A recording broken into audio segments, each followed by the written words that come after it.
Hi, good morning. My name is Lisa Dublin, and today I'm changing the topic a little bit. I need you to tell me whether you can hear me because I do have my beats on this morning. So let me know. But this morning, we're going to talk about your one thing. And I want to give practical strategies of how to determine what that is and to help you to look at the possibilities of when you go in and you focus on what you were meant to do. I'll tell you where this came from. I'll tell you why I'm, kind of harping on this morning when I'm supposed to be speaking about communication. And but before we begin, you guys, yeah, I'm in glasses this morning. It's one of these days I didn't want to be on camera because I hate these glasses. You know how when you buy glasses and you think they were nice, and then you come home and then your spouse or your kids look at you like, oh, okay. That's what happened with me and these glasses about a year ago. So I don't wear them very often because I don't really like them, but my eyes are really tired this morning. So I had to put on glasses. So it's one of these days. Just forget the glasses, okay? Focus on what I'm going to say this morning because it's really going to be good. Let's get started. Do you know what you're supposed to be doing with your life? I speak a lot about finding your why.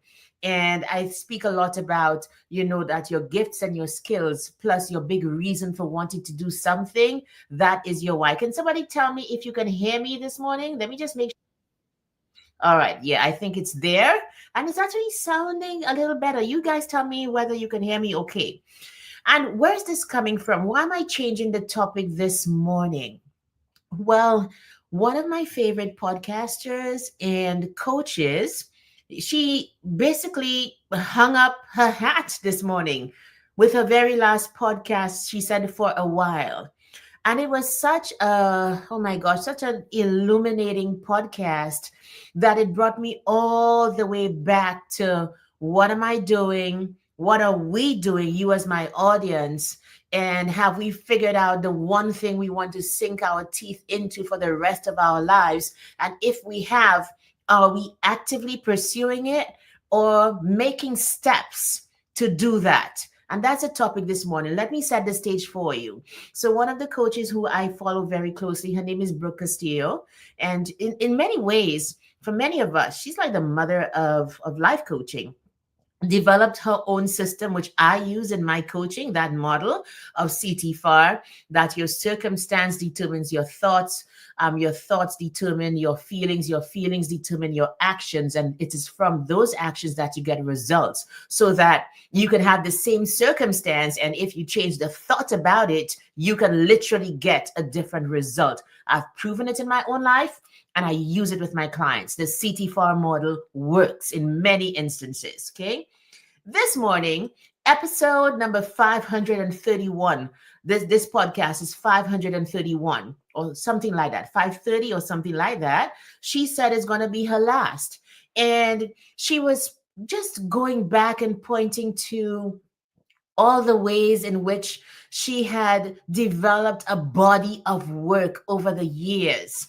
And this is over about 20 years of her life working consistently in life coaching and developing life and products and services around it. She has influenced so many people, including me, to get into the field, and not just get into the field, but to become a thought leader in my corner of the world and to take my mind and my experiences, put these things together and create something new. So that podcast this morning was very illuminating, and it got me thinking about my audience, got me thinking about, okay, are we here am I speaking, and I'm not even live on Instagram. I thought I was live on Instagram. Okay. Hi Instagram. Good morning. I thought I was live there and I wasn't. So welcome wherever you're watching me from. I forgot to say good morning to LinkedIn, YouTube, Instagram, Facebook, the Watch Radio family. Good morning to you.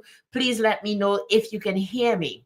And so that podcast this morning brought me all the way back to, have you found, my dear listener, this morning, have you found the thing that you want to sink your teeth into for the rest of your life?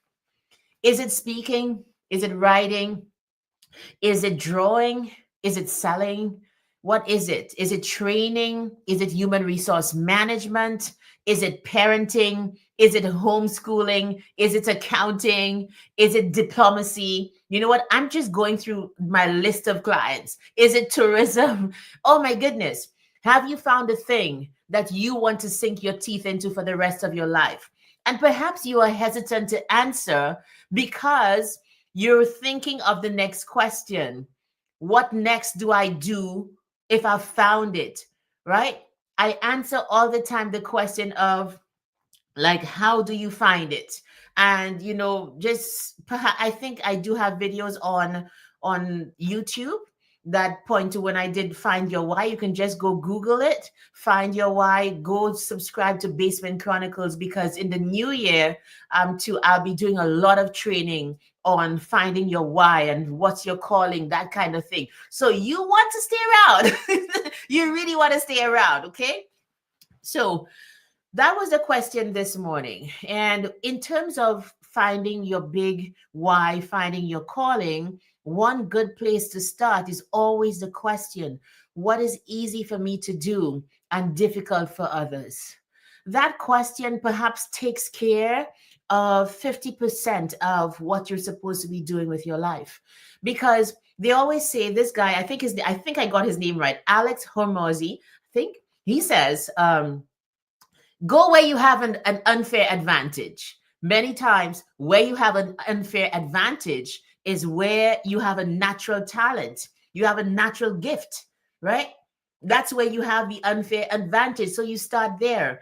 And in preparation for doing this little segment this morning, I wanted to look at two models of people who have taken their talent and made something of it. Because you might be asking, okay, Elisa, okay, Elise, my talent is in speaking, or my talent is in drawing, or it might be in, let's say, accounting, or it might be, I wrote down a couple others, let's say teaching, for example. Okay, maybe I'm a teacher right now. What then do I do with that talent? How can I make it into something big?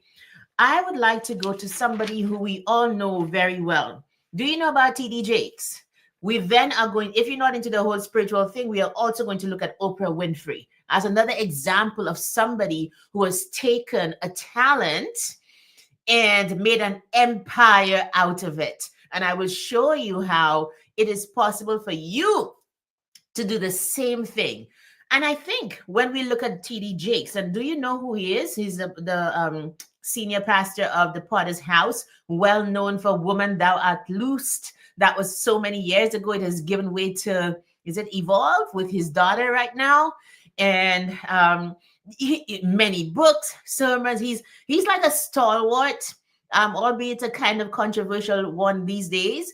He's like a stalwart in the whole Christian community, known as a speaker, known for being, that man is also very poetic. You listen to him and you hear the poetry coming through. You read his books and there is lyrical, literally. So there's a lot of stuff going on there with words for days. That's what I call the talent, words for days, okay? One time, I heard TD Jakes say that people always ask him, how is he able to do so much?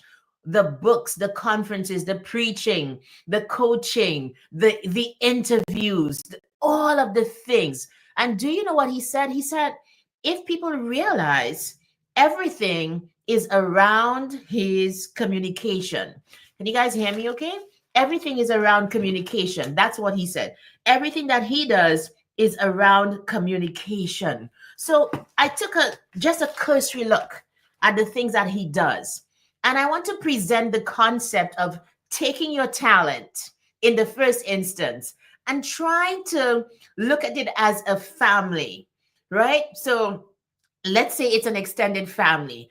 Let's look at cousins. Let's look at, if you have this family home and then you have all of the cousins coming in. I'm just thinking of my grandmother's house many years ago, my grandparents' house, and how during the holidays, all of the cousins would gather there at that house.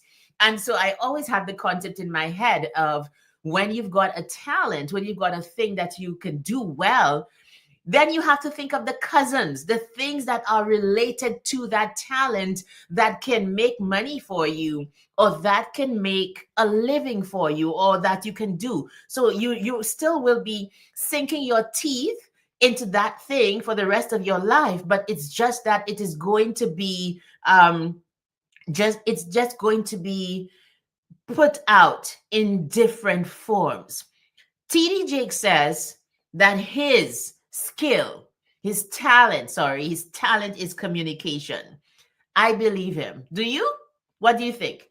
When you look at everything that he's done, so we have books. He has written many books. And I would actually add for him, it's communication, and like his whole point too is to spread the gospel. So communication plus Christ.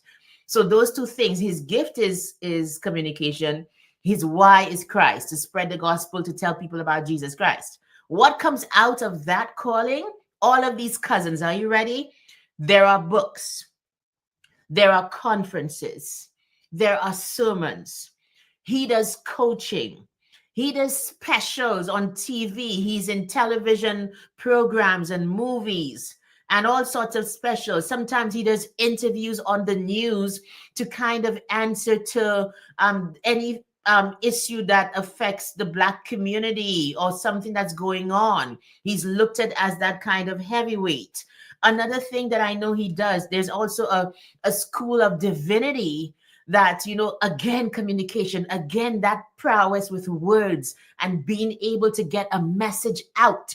That is his gift. And so the cousins that are attached to that family home of communication are just the things that I just spoke about. And perhaps there are more that you can point to if you know the character, if you know him well enough. What about you? Do you have a gift of baking? Do you have a gift for or a skill?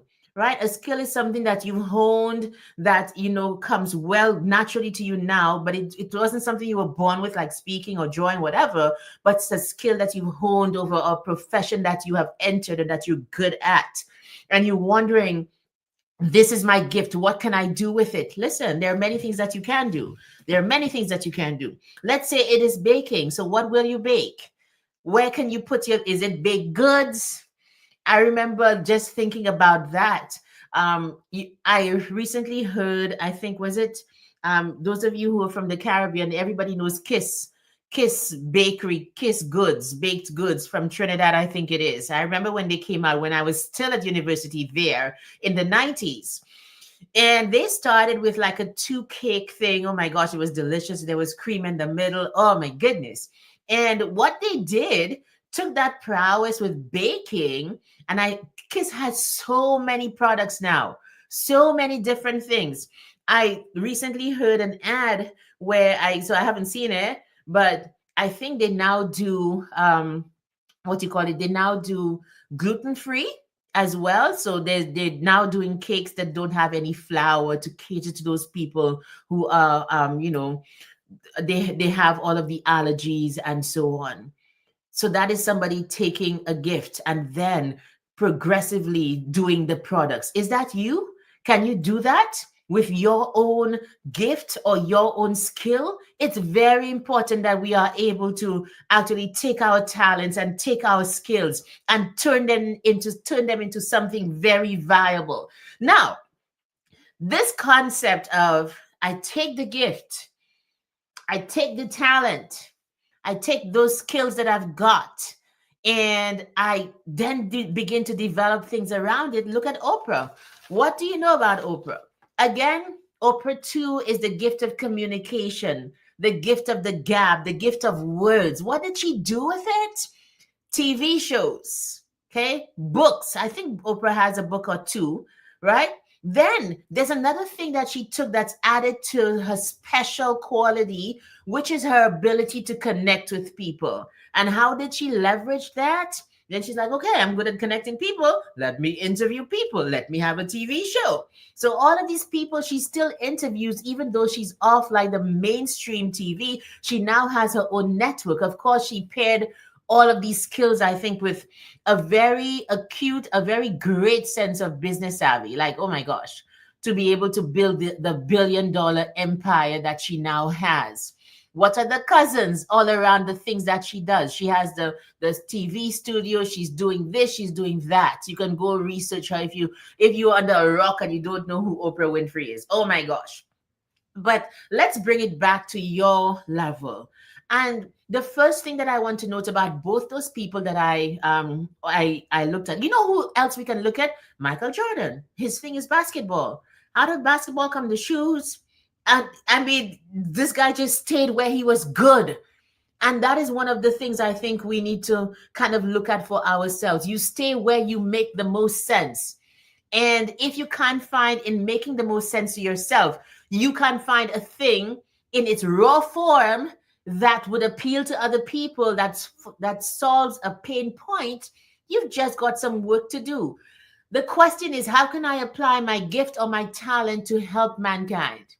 How can I solve somebody's pain with the talent or the gift that I have? How do you answer that question, my dear people?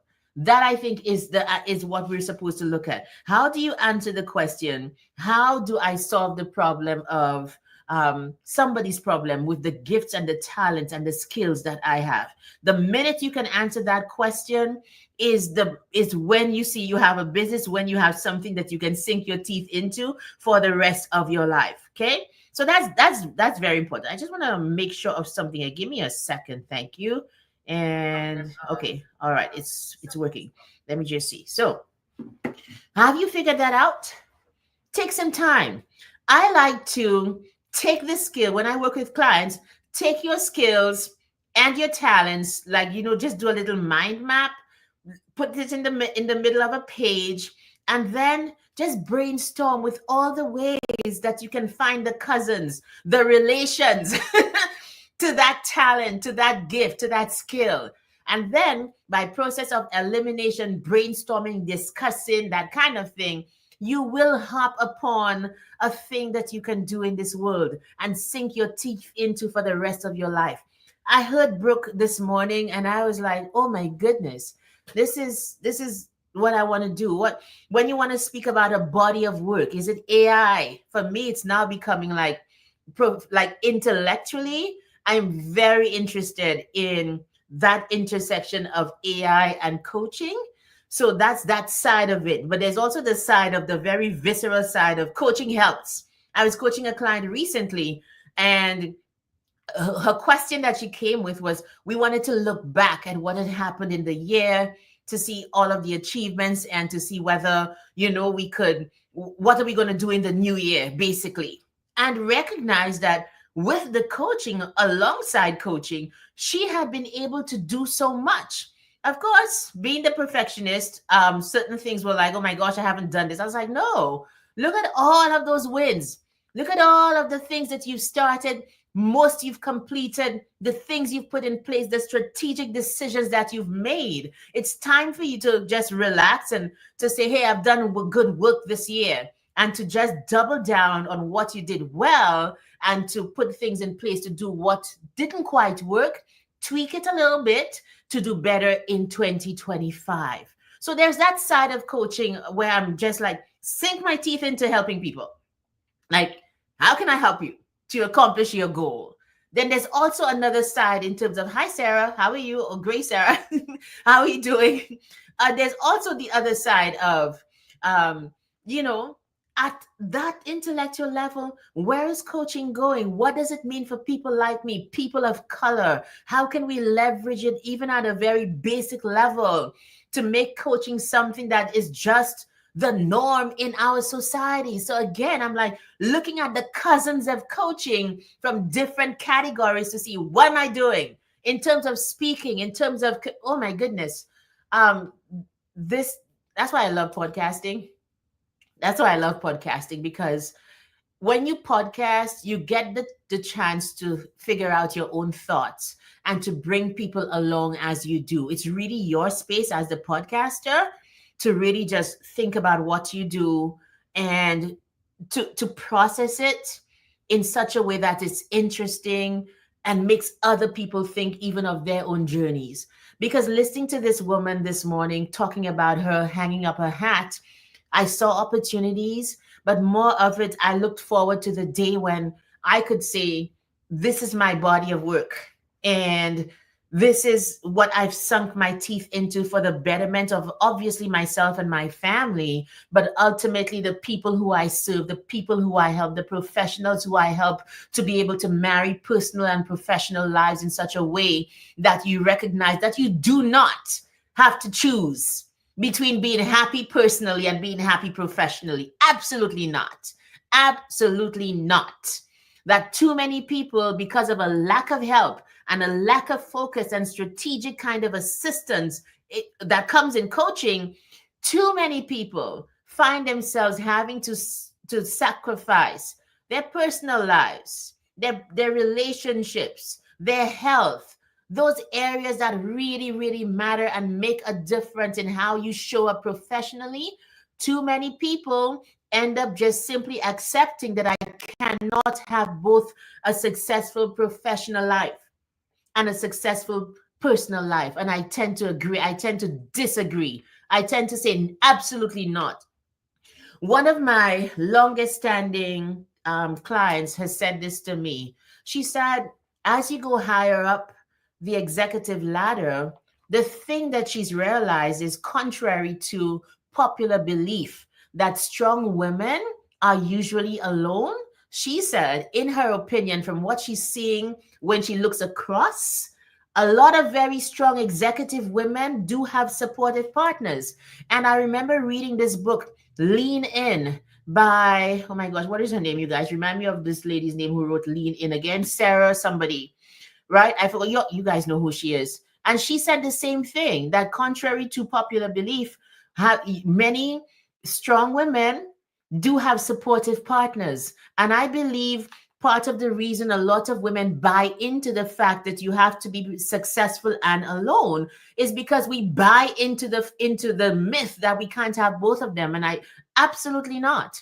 I just do believe whatever you think is possible for yourself is what you're going to make possible. Where your focus goes, your energy flows. So working with a coach says to you, hey, what if it's possible for you to go down that route, to have that success, but to also have the help and support of another human to help you to make life possible and meaningful? I mean, it's possible. From what I see, from the women I coach, and from what I see in life, it is very possible that you can make of life what exactly you want of it, and not what people think it should be. That is my thinking about it. And so I really want us to think about, what do you want to sink your teeth into for the rest of your life? I'm going to be 50. What did I just say? I'm going to be 50 next year. What? These glasses, I kind of look like I'm going to be 50 next year. Honestly, I'm going to get rid of them. Yeah, and they make me look older. They probably make me look my age. But it's a worthy question to ask. Have you decided what the big picture is, what the big bucket is? And perhaps the strategy that I'm giving this morning is to think of your talent or your skill as that family, and to go in and put in the cousins. What are the other things that will become your legacy in 5 years' time, in 10 years' time? What will be your legacy based on the fact that you recognize this is where I have an unfair advantage? You recognize this is where I'm good. This is what I can do. And to figure out, to take the time, like I'm asking you to do, and figure out, with this gift and talent, what are the cousins? What are the related things that are attached to this talent that I've got, or this gift that I've got, or this skill that I have? What are the relational things that can augment the talent and make a legacy for me, basically? So the coach that I was speaking to you about is great with words, is very analytical, is a great coach. She became a thought leader in coaching. Then she built her practice of coaching. Then she has the podcast. Then she has books. Then she has a team. That, oh my goodness, conferences, the entire thing. These things don't happen one time. These things happen incrementally, but they don't happen if you don't first decide, I'm going to sink my teeth in this for the rest of my life. And I'm going to make it work. And I'm going to find the things and discover along the way the relational aspects of it, the things that when I do them, they will still be related to that talent and that gift that I have. It's just being able to birth another form, another cousin in another area. That's all it is. So you guys, it's a wonderful time to be alive. It's a wonder. Oh my goodness. I actually mean that. It's a wonderful time to be alive. Um, you know, a lot of things come together for me the more I pursue writing, coaching, speaking, and of course, a relationship with God that I think underpins and undergirds the level of creativity, the level of productivity, the level of consistency. A lot of things are birthed from first recognizing that. Sarah, what are you writing, sweetheart? I'm not seeing it. Why am I not seeing it? I'm just seeing your name pop up, but I'm not seeing what you're writing. Maybe you want to jump on Instagram at Lisa M. Dublin. I'm still live there, but I'm not seeing. I would love to hear what you were saying or to read what you were saying, but nothing comes up. I'm so sorry. I can't see it. Yeah. So I hope that if for your life, that you find the thing that you were meant to sink your teeth into for the rest of your life. Because when you do that, you'll be more fulfilled, number one. But number two, do you know what else is going to happen? The more you stay with something in passion, excitement, desire, is the more you see the possibilities of that category of thing. The more you see what you're able to do with it, the more you see the problems that it can solve, the more you put your talents, your experiences, your desires, and your hopes together to create something new. Because in your head, this is where you're at. This is where I'm parking my truck. This is where I'm pitching my tent. So you begin to look around you. Okay, if I'm going to be here for the rest of my life, how do I make this mine? How do I bring people along? How do I help people in this area, in this village right here? Because this is where I'm pitching my tent. If that makes any sense. Like, I'm really fired up. I'm reflective this morning, but very deeply resolved within me, just about the path and what is possible. So I just wish the same for you. So take a deep dive about the people who we look at, and you recognize that they've decided, I'm pitching my tent in here, and from here I'm going to look around and see what there is to do. But I'm not moving ship just because it gets tough. No, I'm going to double down in here and look at what my talent is and see how it can be applied, what the cousins are, as I said, how it can be applied to the service of mankind. Okay, you guys, I'm going to stop here today. Thank you so much for joining me. Don't forget, I've got a couple of things. Let me tell you about what's coming up right now. Okay, if you have a business and you don't like troubling people, you need to join this with me on Friday at 12 noon MST. I'll be holding a LinkedIn Live. It's called Pitch Perfect, and it will teach you how to share your business with clarity and confidence, whatever your business is. If you have a business, or you're thinking even about having a business, and already you are cringing in your head about, how am I going to network? How am I going to do lives? How am I going to tell people about this business? You need to join Pitch Perfect. It's 1 hour long on Friday, the 6th of December. That's tomorrow at 12 noon MST. So that means that is 2 p.m. EST. You might need to take your lunch at that time, because that class might be exactly what you need to get out of the 9 to 5, so that you don't have to be on somebody's time when you want to listen to things like that.